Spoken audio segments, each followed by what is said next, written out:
Assalamualaikum warahmatullahi wabarakatuh. Saya Yudi Pramuko, tukang donat dari Parung YouTuber tertua di semesta. Yang lagi ramai sekarang adalah ini ya, Kaesang Pangarep yang katanya mulai tertarik pada politik.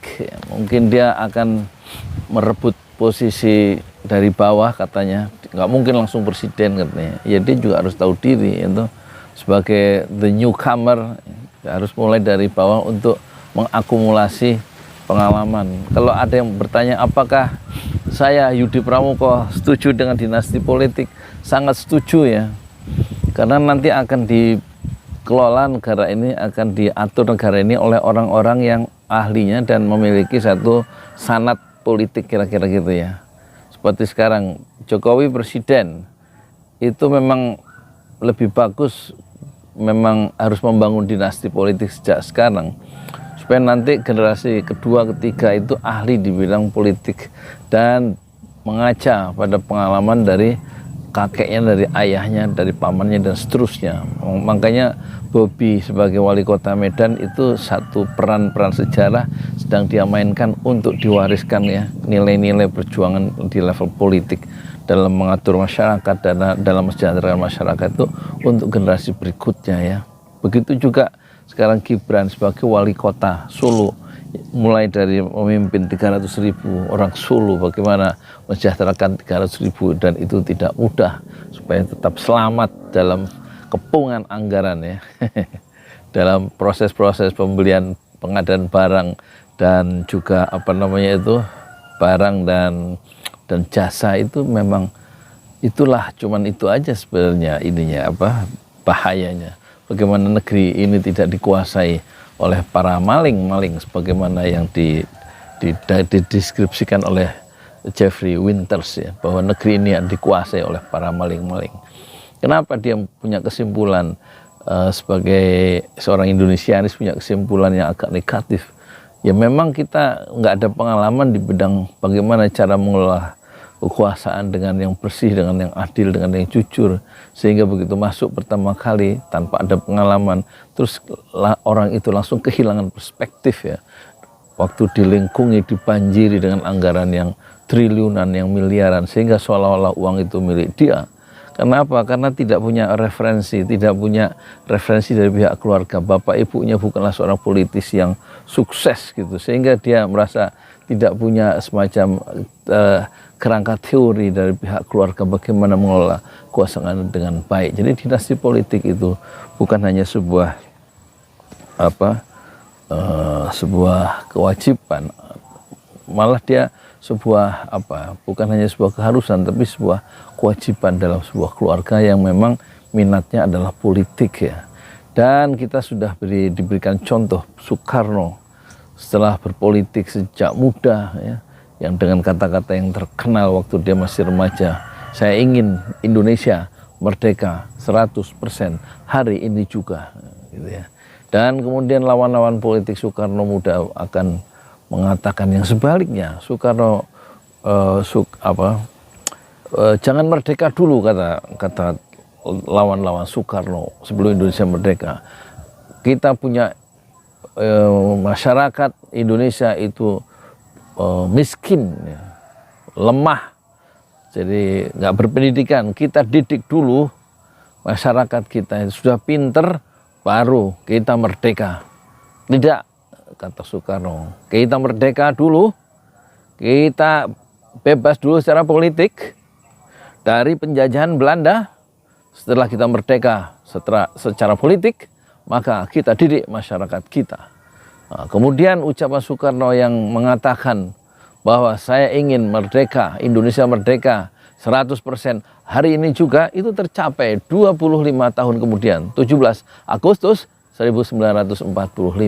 Dan kemudian minat-minat dan perjuangan Soekarno dalam gelombang pembuangan, gelombang penjara, gelombang gempuran lawan politiknya, semua itu menjadi kekayaan sejarah, kekayaan pengalaman yang sangat berharga, yang tidak ada dalam buku-buku tapi sudah diwariskan oleh Soekarno kepada Megawati, yang awalnya tidak tertarik dan hanya seorang ibu rumah tangga, tapi ternyata pengalaman dari ayahnya itu juga sekarang sangat membantu dalam dia mengelola suatu kekuasaan dengan alat perjuangannya yang baru, dengan cara yang baru, yaitu PDI Perjuangan. Dan insya Allah nanti akan diteruskan oleh Puan Maharani. Jadi satu sanad politik diperlukan bagi Indonesia. Dinasti politik adalah suatu keharusan historis dalam sejarah politik Indonesia modern, dan sayangnya tidak semua itu dicoba untuk diwariskan Pak Harto. Terputus anak-anaknya, tidak ada yang melanjutkan. Seharusnya dilanjutkan dalam gelombang pasang dan gelombang surut menghadapi gelombang perjuangan politik Indonesia modern. Harusnya Tommy Soeharto masuk, Tutut masuk, Bambang masuk, gitu harusnya, menurut pendapat pribadi saya. Dan tradisi dinasti politik harus dilanjutkan, tetapi tidaklah harus dimulai dengan korupsi.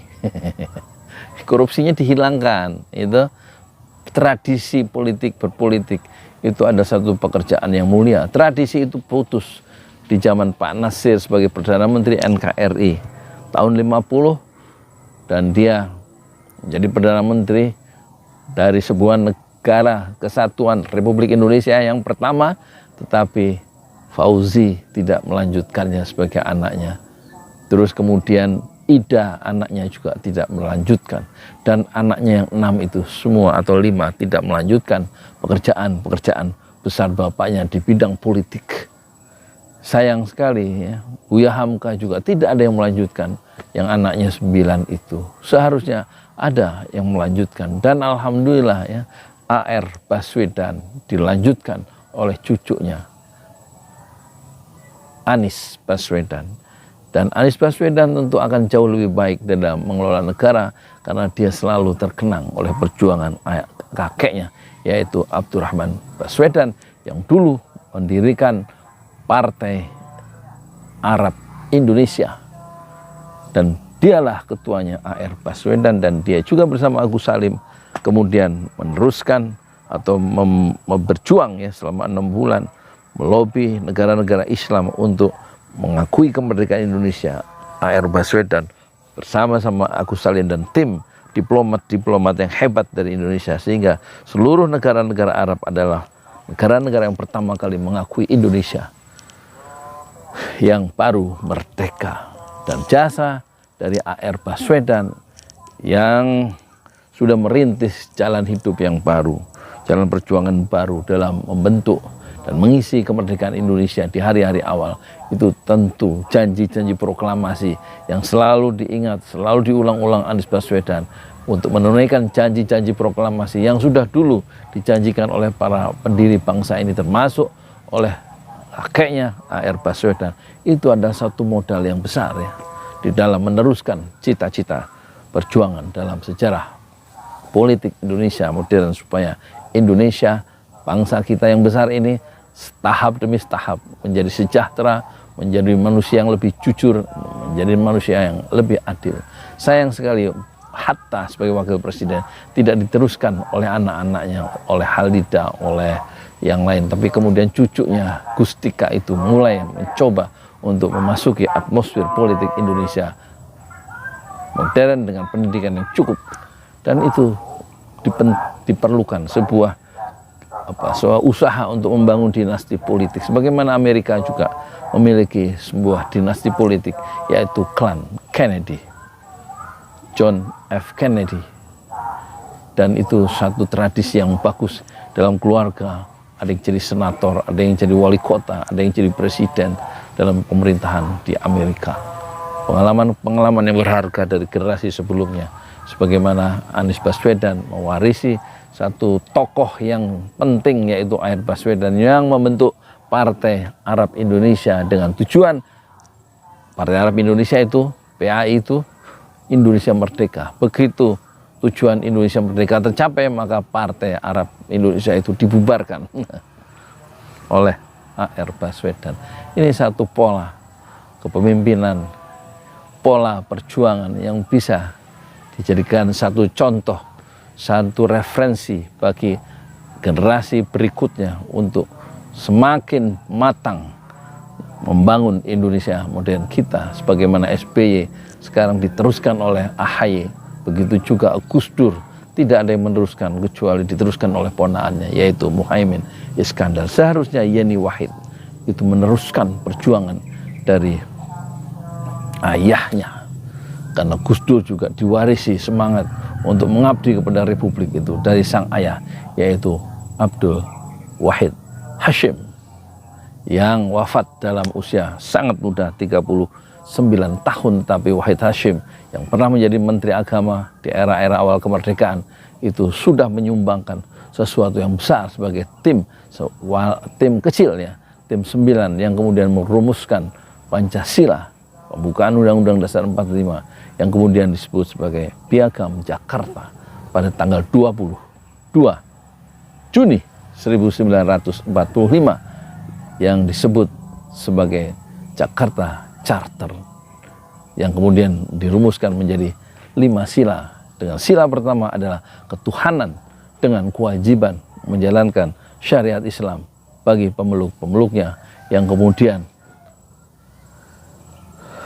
berubah menjadi ketuhanan yang Maha Esa dengan mencoret 7 kata dengan kewajiban menjalankan syariat Islam bagi pemeluk-pemeluknya.